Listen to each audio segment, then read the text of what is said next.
While the lion was saying these words to the eagle, I looked, and behold, the remaining heads disappeared, and the two wings that had gone over to it arose and set themselves up to reign. And their reign was brief and full of tumult. And I looked, and behold, they also disappeared, and the whole body of the eagle was burned, and the earth was exceedingly terrified.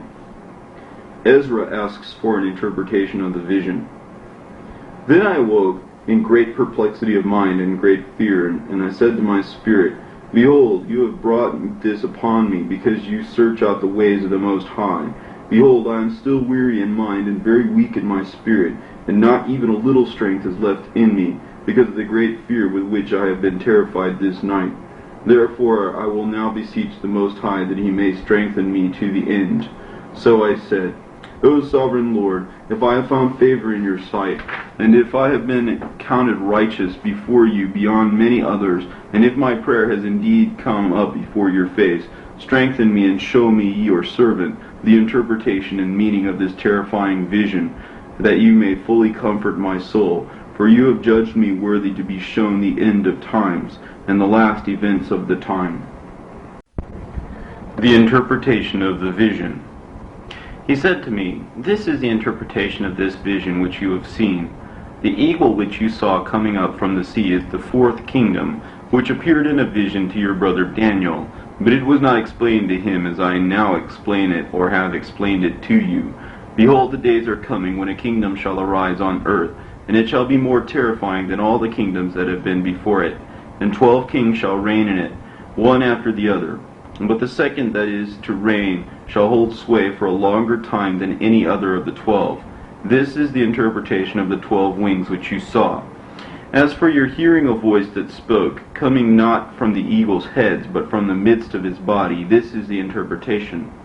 In the midst of the time of the kingdom great struggle shall arise, and it shall be in danger of falling. Nevertheless it shall not fall then, but shall regain its former power.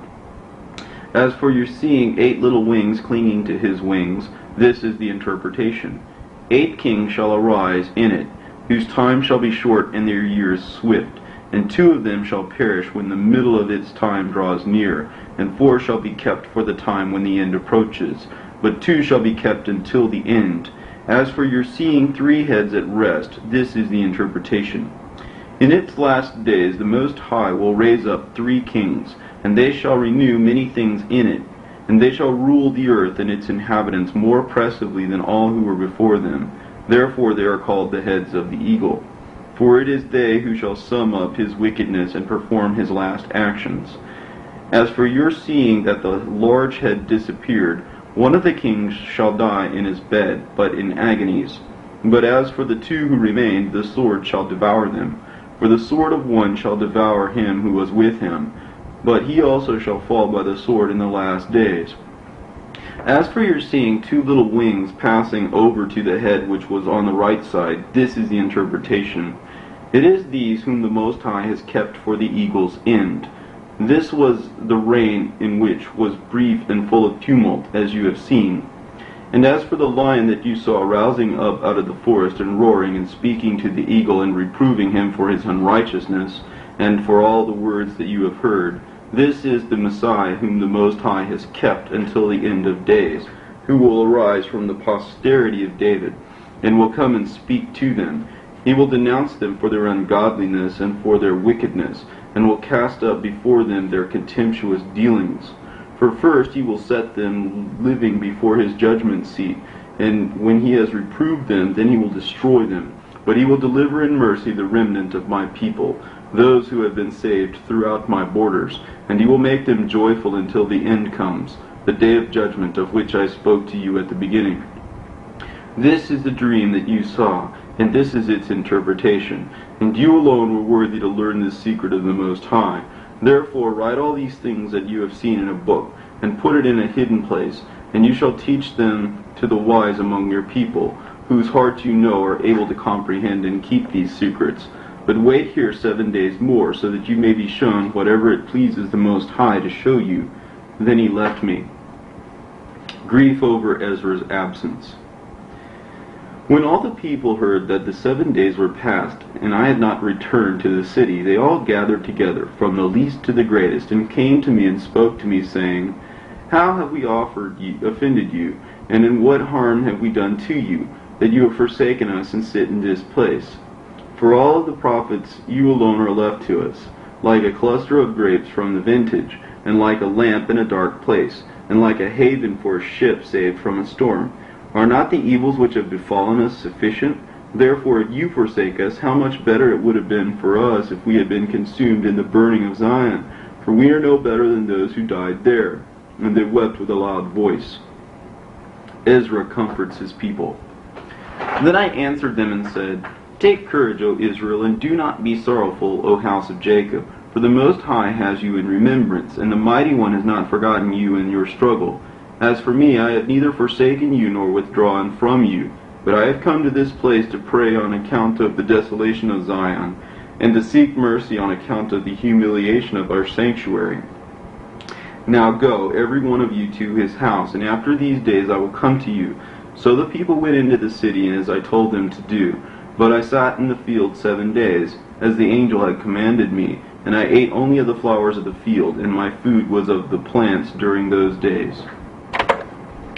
The sixth vision, also called the man from the sea.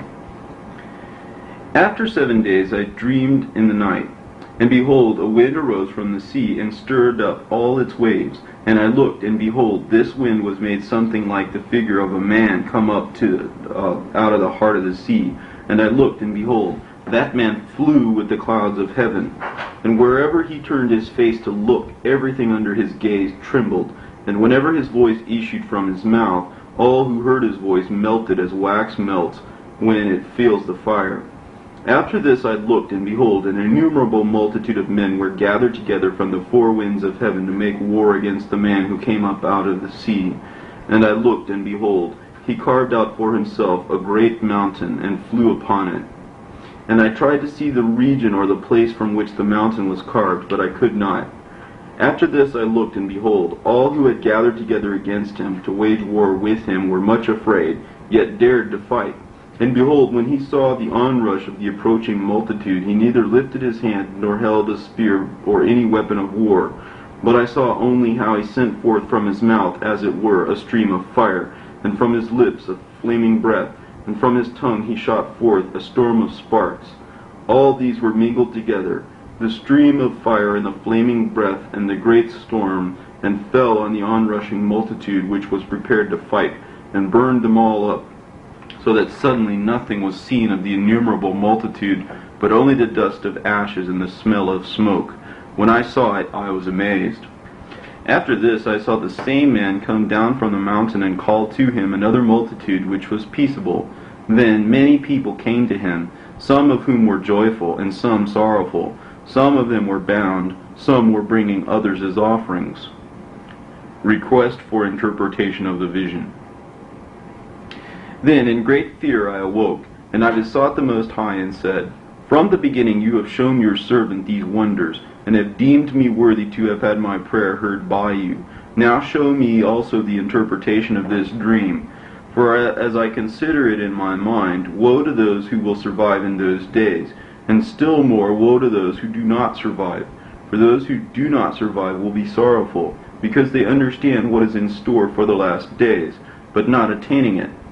But woe also to those who do survive. For this reason they shall see great dangers and much distress, as these dreams show. Yet it is better to come into these things through incurring peril than to pass from the world like a cloud, and not to see what shall happen in the last days. The interpretation of the vision. He answered me and said, I will tell you the interpretation of the vision, and I will also explain to you the things which you have mentioned. As for what you said about those who are left, this is the interpretation. He who brings the peril at that time will himself protect those who fall into peril, who have works and have faith in the Almighty. Understand therefore that those who are left are more blessed than those who have died.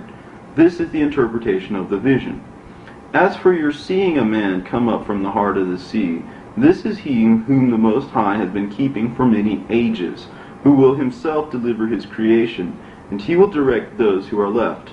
And as for your seeing wind and fire and the storm coming out of his mouth, and as for his not holding a spear or a weapon of war, yet destroying the onrushing multitude which came to conquer him, this is the interpretation. Behold, the days are coming when the Most High will deliver those who are on the